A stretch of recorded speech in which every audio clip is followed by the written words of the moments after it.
প্রণাম মহারাজ। আমি নিসর্গদত্ত মহারাজের একটা বই পড়ছিলাম। বইটার নাম হলো beyond freedom.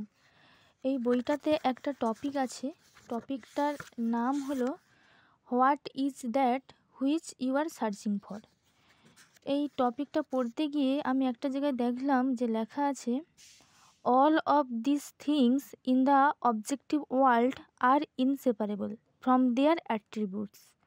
An attribute by its very nature depends upon something. That knowledge I am is also an attribute. Therefore, the I amness, one way or another, also has to depend on something. তো এই যে এইখানে একটা জায়গায় লেখা আছে যে that knowledge I am is also an attribute, এই আমির জ্ঞান এটাও একটা গুণ। এই জায়গাটা ঠিক বুঝতে পারলাম না, এইটা একটু বুঝিয়ে দিন।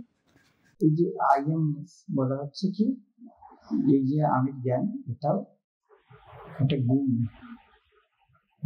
এটা বুঝতে হবে খুব ভালো। এখানেই একজন আধ্যাত্মিক বা একজন ধ্যানী ব্যক্তির ম্যাচুরিটির পরিচয়।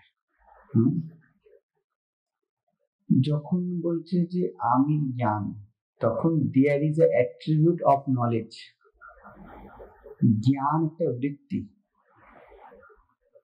আমির জ্ঞান কার হলো?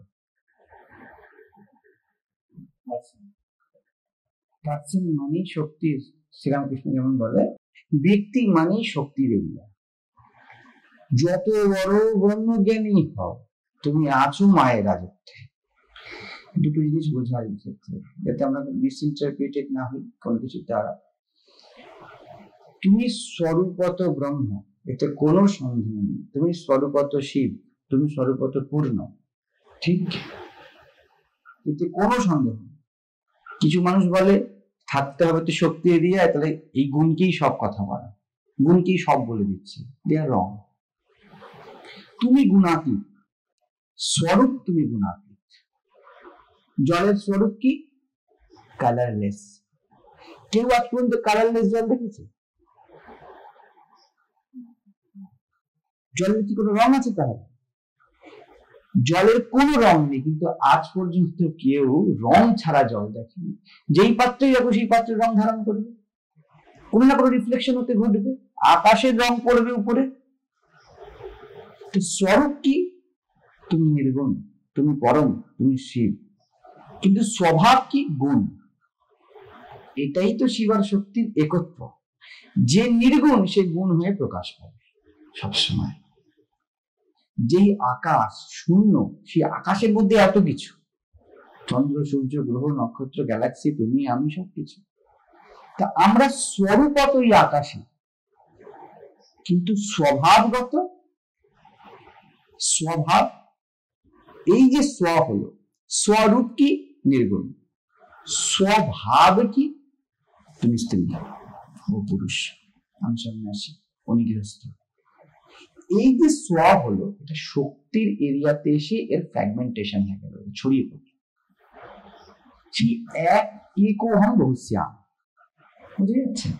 তো যখন নিসর্গদত্ত মহারাজ বা কেউ বলছে যে তোমার আই এমনেস, তুমি নেস বলছো, এটা অ্যাট্রিবিউট। তুমি গুণে প্রবেশ করেছো, তুমি বলছো, তুমি ব্যাখ্যা করছো, তুমি জ্ঞান বৃত্তি বলছো, তুমি বলছো I know I am that. এই যে আই নো, এটা গুণ হয়ে গেল। কে জানে? কোন একটা মনই তো জানে। মন মানি মহামায়া, যেটা বলছিল, মন মানি মায়া রাজত্ব।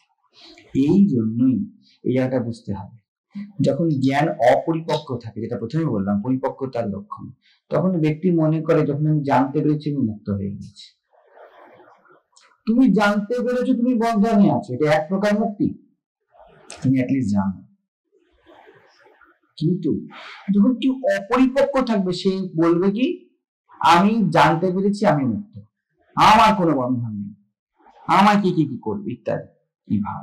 কিন্তু একজন পরিপক্ক জ্ঞানী জানে আমি সত্ত্ব, রজ, তম, এই তিন গুণের বাইরে যেতেই পারি না।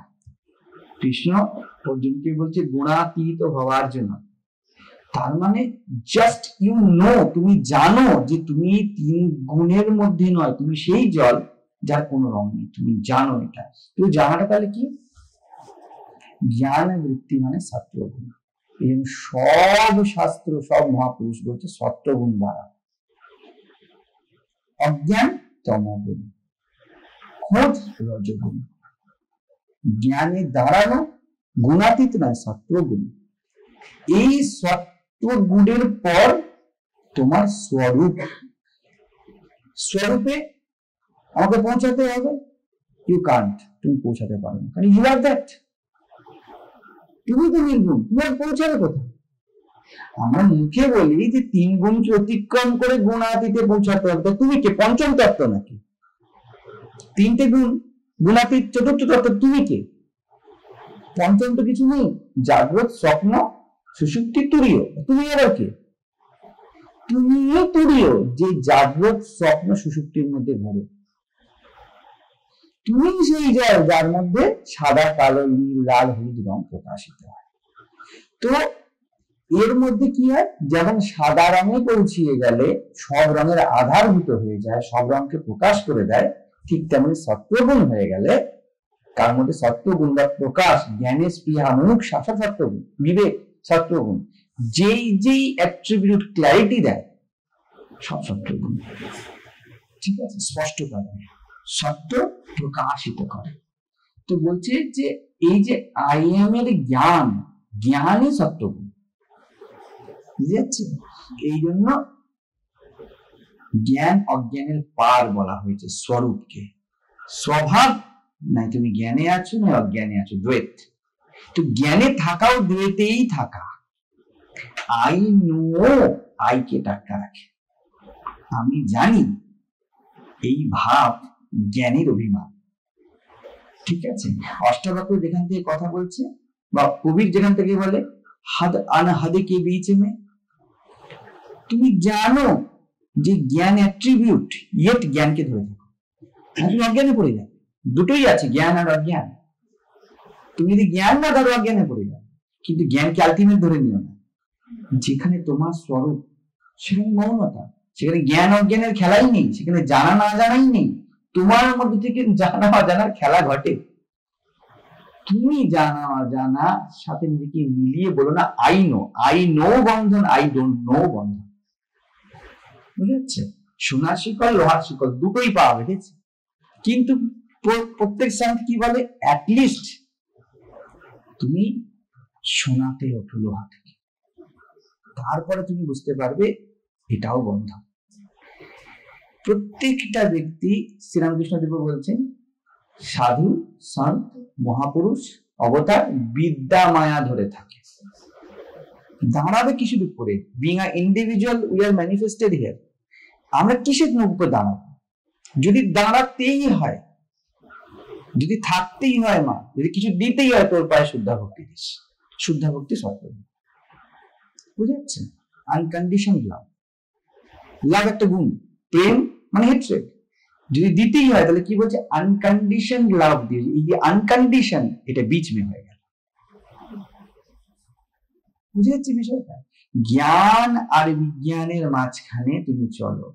শ্রীরামকৃষ্ণ অন্য ভাষাতে বললেন, অবতার পুরুষ ষষ্ঠ ভূমি আর সপ্তম ভূমির মাঝখানে বাজ খেলে, এর থেকে নিচে নামে না। ঠিক আছে, এটা কি তন্ত্রে বলা হয়েছে, হৃদয়ের নিচে আর নামে না, ওর নিচে এবারে অজ্ঞান, অন্ধকার, দেহবোধ। বুঝে যাচ্ছে বিষয়টা?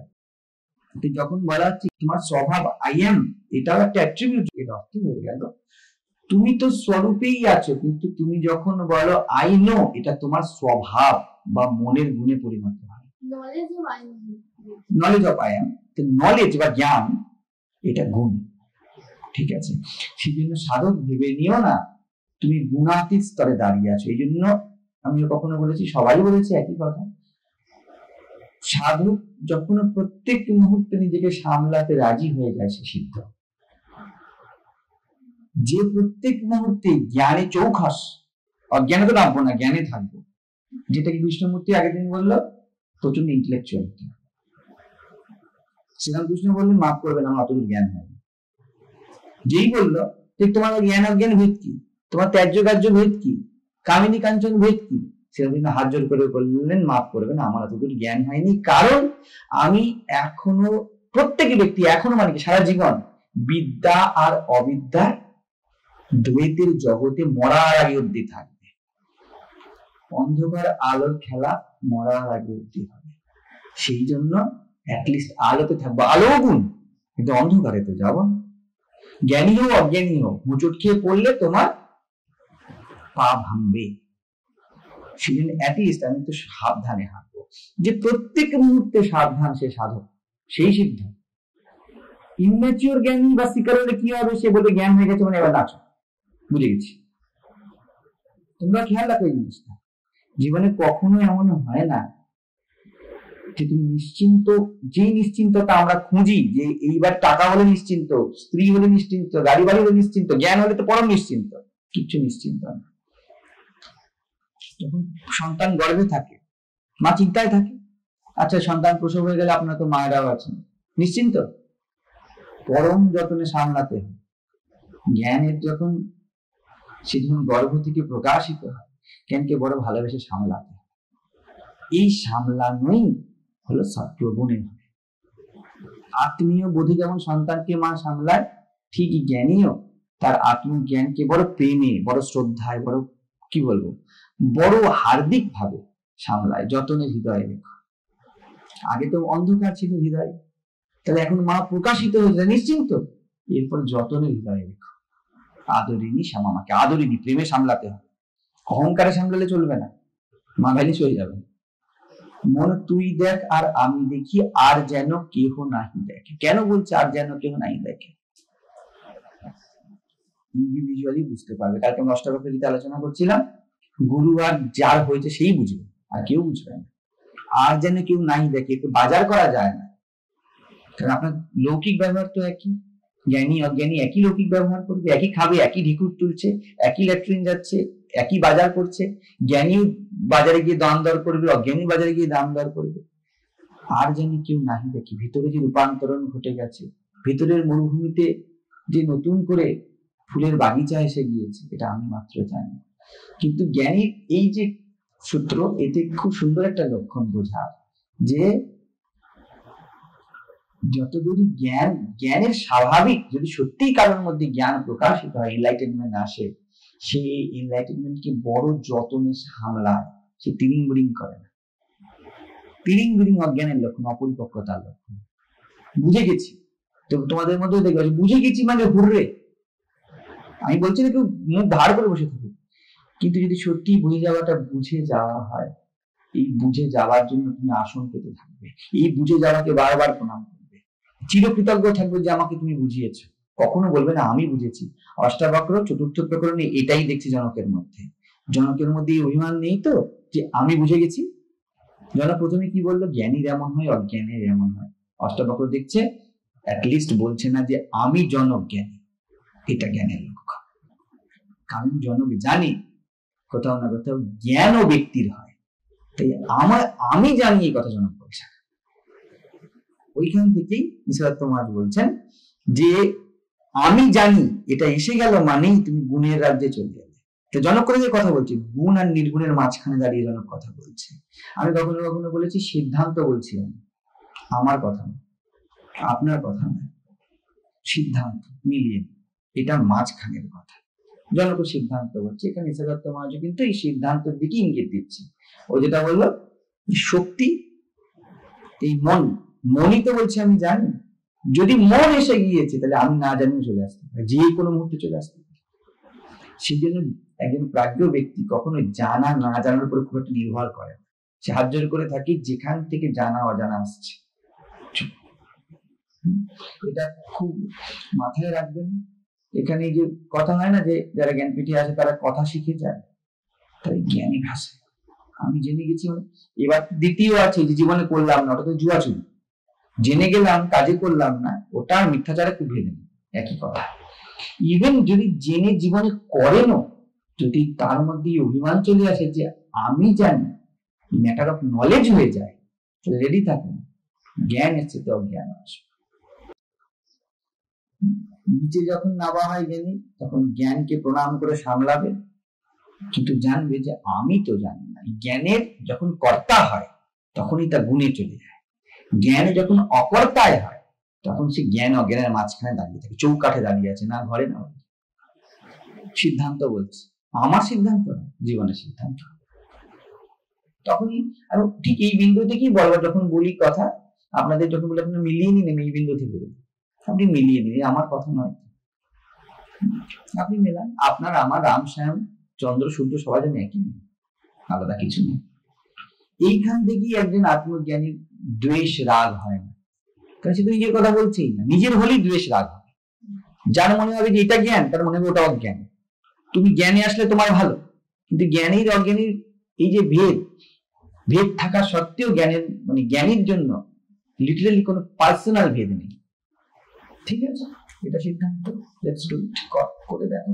নিশ্চিন্ত সে জানে যেটা হবে এটা হবে, কারণ ওই নিয়মের আন্ডারে সেও আছে, আপনিও আছেন। সেই উঁচু নিচু জ্ঞানীর কাছে নেই। জ্ঞানী বলবে দেখো এই এই এই ভাবেই নিজেকে নির্মূল করেই আত্মজ্ঞান হয়, এই নিয়মে ব্যতিরেক নেই। আমার ক্ষেত্রে এটা, তোমার ক্ষেত্রে এটা, তাহলে কি বড় কে ছোট, তুমি করো, তোমারও কোনো অসুবিধা নেই। শ্রীরামকৃষ্ণ বললেন আমি দেখেছি, তুইও দেখতে পারিস যদি তুই চাস। এরকম সহজ হয়ে যায়, এটাকে সহজ অবস্থা বলে। যখনই আপনার মধ্যে আর কর্তৃত্ব নেই, এই অকর্তৃত্ব হলো এই দুইয়ের মাঝখানে দাঁড়ানো। কর্তা তো আপনি জগতে, জ্ঞান আমার জ্ঞান, এটা কর্তা, আর আমি স্বরূপত অকর্তা, এর মাঝখানে দাঁড়িয়ে আছে।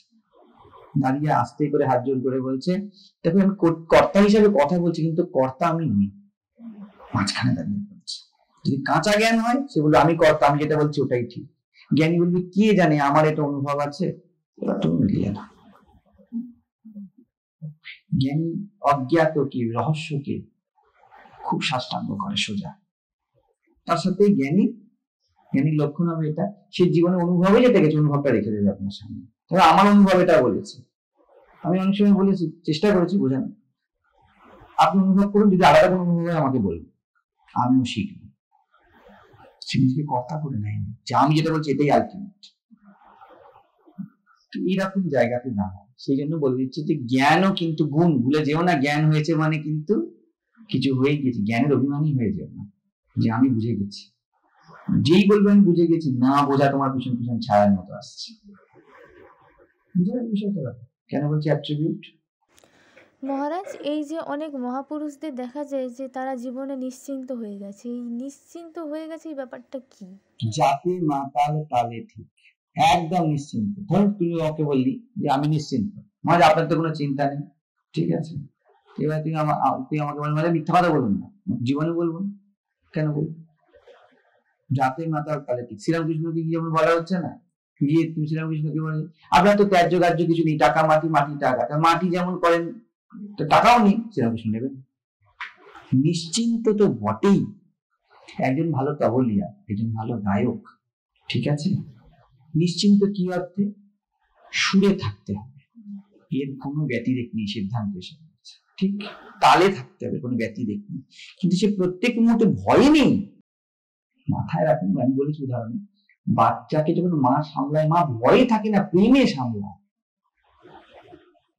চিন্তাটা প্রেম প্রসূত, চিন্তাটা অহং প্রসূত নয়।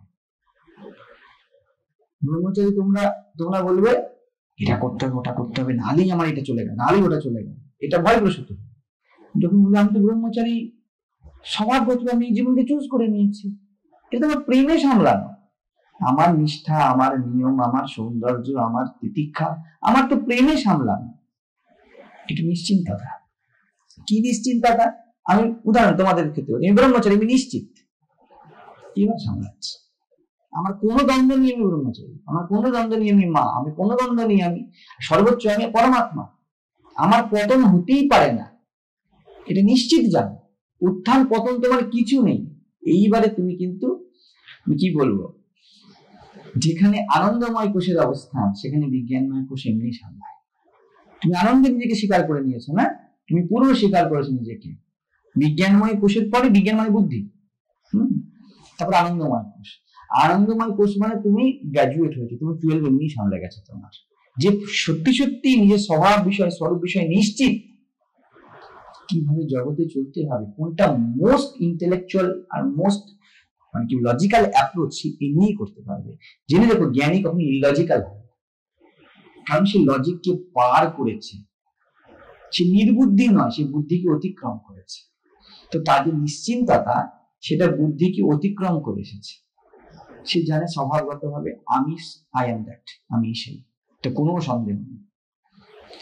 এটা কিভাবে এসছে, সে অনেক বিচার অনেক সাধনার মধ্যে ঘষে যখন এই জ্ঞান তার কাছে আসছে তখন সেটাও জানে আই এম দ্যাট, এটা একটা জ্ঞান বটে।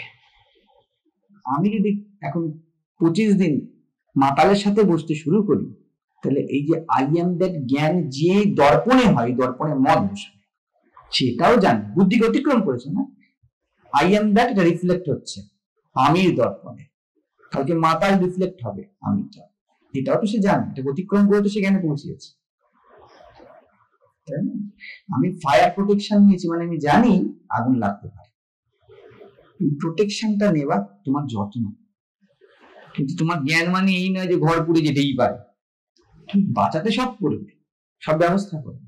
ঠিক তেমনই প্রাজ্ঞ ব্যক্তি কখন অযৌক্তিক কর্মে নিজেকে লিপ্ত করে ফেলে না।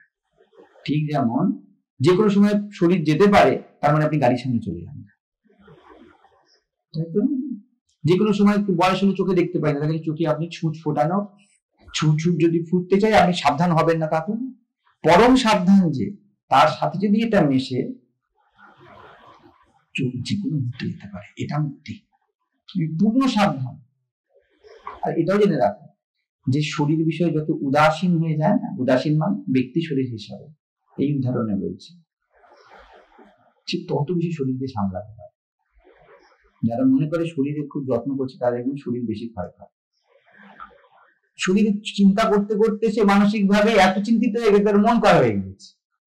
মাইকেল জ্যাকসন কম সামলাতে চেয়েছিল, হাইপার টেনশন। তো এইরকম নয় যে নিশ্চিন্ত, নিশ্চিন্ত মানে আমি নিশ্চিত। আর কালী পুজোয় বলছিলাম দেহ যাবে মন যাবে সব যাবে নিশ্চিত, তাই আনন্দে নাচো। ঠিক আছে, দেহ যাবে মন যাবে নিশ্চিত, পায়ের তলে কাপড় পরে আনন্দে নাচো, পা তো যাবে, তা না। শ্রীরামকৃষ্ণকে দেখা যায় যে ছড়িটাও ঠিক মতো রাখছেন, প্রদীপের শিখাটাও ঠিক মতো রাখছেন, কারণ এখন যে প্রত্যেকটাই তার কাছে সেই আত্মার স্বভাব, সেই আত্মার স্বরূপ, সে প্রণাম করছে প্রত্যেকটা জিনিস, এই দুটো একসাথে ঘটে। কিন্তু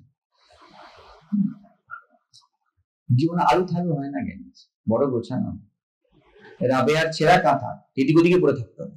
তাহলে ভাবুন একটা ছেঁড়া কাঁথা, একটা মাথায় ইট, এটা রাবেয়া 27 বছর ধরে সামলেছে।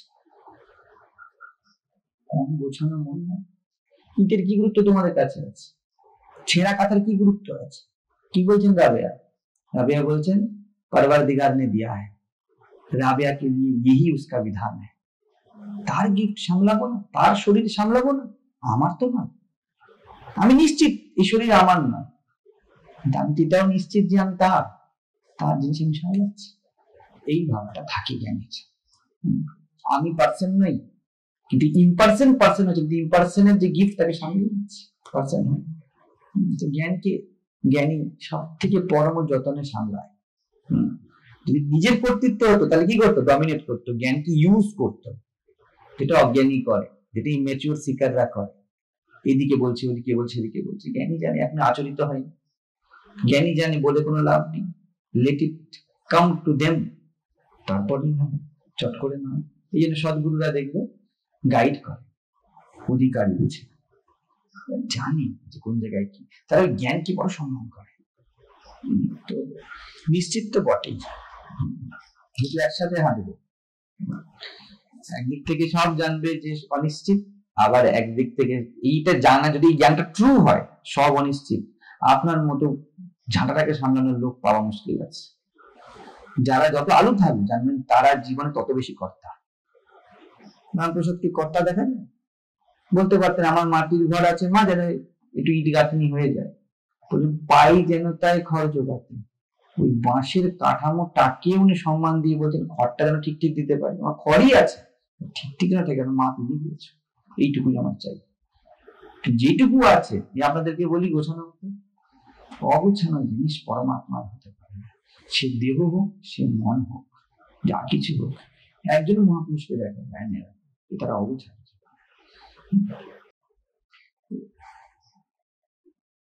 বিপরীত উদাহরণ নিয়ে এসে কখনো বাবা খাবার উদাহরণ নিয়ে চলে এলাম। এইগুলো করে নিজেদেরকে ভুল না বোঝাই। আমাদের বাহ্যিক জীবন আমাদের অন্তরেরই প্রতীক। আমরা ভিতরে গোছানো হলে বাইরেও গোছানো। আমি যখন বলি আপনাদের চোখে লাগছে না, বলি না, এই চোখে লাগাটা বাইরে যদি না হয় ভিতরেও হবে না। যেদিন ভিতরে জুয়া ছড়িয়ে আসবে চোখে লাগবে, যার ধুলো চোখে লাগছে না তার মনে ধুলো চোখে লাগবে। চোখ তো একটাই, এটা তো যন্ত্র, দেখে তো একজনই, দ্রষ্টা তো একজনই। দ্রষ্টা যদি নিজের কাপড়ের ধুলো দেখতে না পায় তাহলে মনের ধুলোও দেখতে পারবে না। আবার এটাও ঠিক কথা, দ্রষ্টা যদি কাপড়ের ধুলোতেই ফেসে থাকে তাহলেও মন ধুলো দেখতে পারবে।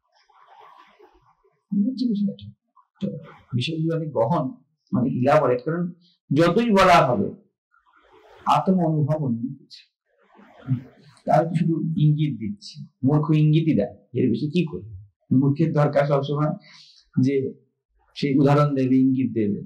জ্ঞানের সামনে বা প্রজ্ঞার সামনে আমি তো মহামূর্খ। চেষ্টা করছি ইঙ্গিত দিয়ে বোঝানো, যে ধরতে পারলে ধরুন। আপনি যে বললেন যে আমাদের স্বরূপ গুণাতীত, কিন্তু আমরা মানে 3 গুণ হয়তো হায়েস্ট সপ্তগুণ অব্দি যেতে পারি, জ্ঞানের প্রকাশ গুণ। ওটা বলি তো, স্বরূপ গুণাতীত প্রকাশিত গুণবান হয়, এটা চিরকাল চলবে। স্বরূপ গুণাতীত স্বভাব 3 গুণের। 3 গুণের এই যে গুণাতীত অবস্থাকে কেউ জানতে পারেনি, এটা তো গুণাতীত অবস্থাকে জানবে কি করে? ইউ আর দ্যাট, তুমি তো গুণাতীত, আবার ওর জ্ঞাতা কে হবে? চোখকে কে দেখবে? চোখই তো সবকিছু দেখে। তুমি সেই গুণাতীত যার মধ্যে গুণের খেলা চলছে। মাঠ খেলা কি করে দেখবে? মাঠের উপরই খেলা হচ্ছে, মাঠের উপরই খেলা হচ্ছে। বুঝে যাচ্ছে বিষয়টা? কান নিজেকে কি করে শুনবে? কান দিয়ে শোনা ঘটে। তুমি এই ত্রিভুবনের, এই সপ্তলোকের আধার, যাকে গুণাতীত বলা হচ্ছে, তুমি সেই গুণাতীত। এই জন্য তো ভগবানকে দেখা যায় না, দেখলে ছবিই দেখা যায়। কালী হোক, দুর্গা হোক, শিব হোক, লক্ষ্মী হোক, এই 3 গুণের মধ্যেই দেখা ঘটবে। যেই দ্রষ্টার দৃশ্য আলাদা হয়ে যাবে, 3 গুণে হয়ে যাবে।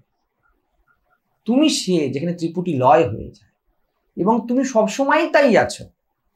এবার কোন কোন গুণের মধ্যে দিয়ে দেখবে? যদি স্থূল দেখো তুমি তমগুণে আছো, সূক্ষ্ম দেখো তুমি রজগুণে আছো, যে কারণ দেখো তুমি সত্ত্বগুণে আছো। এই জন্য জ্ঞানী দেখে না কি করছে, দেখে কে করছে, কারণ। এটা সত্ত্বগুণের লক্ষণ। কোনো কিছুর কজ ফাইন্ড করে ফেলা, এটা সত্ত্বগুণের থেকে হয়। কারণ এখানে ক্ল্যারিটি, আলটিমেট ক্ল্যারিটি চলে আসে। ওই কারণ খুঁজতে গিয়ে দেখা যায় আমি বানিয়েছি এই কারণটাই, কারণ আমি তো কারণ শূন্য, আমার তো কোনো কারণ নেই। তুমি আছো, কোনো কারণ আছে?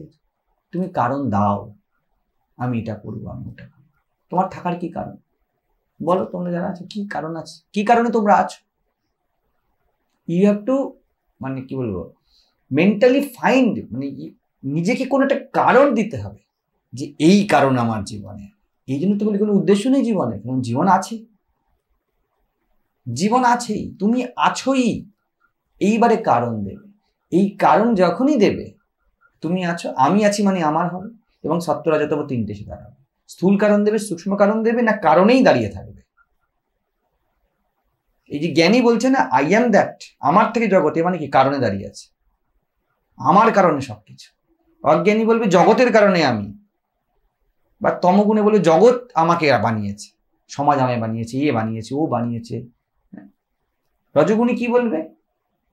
আমি একে চেঞ্জ করতে পারি, এটা করতে পারি, ওটা করতে পারি, এটা সাধনা স্তর।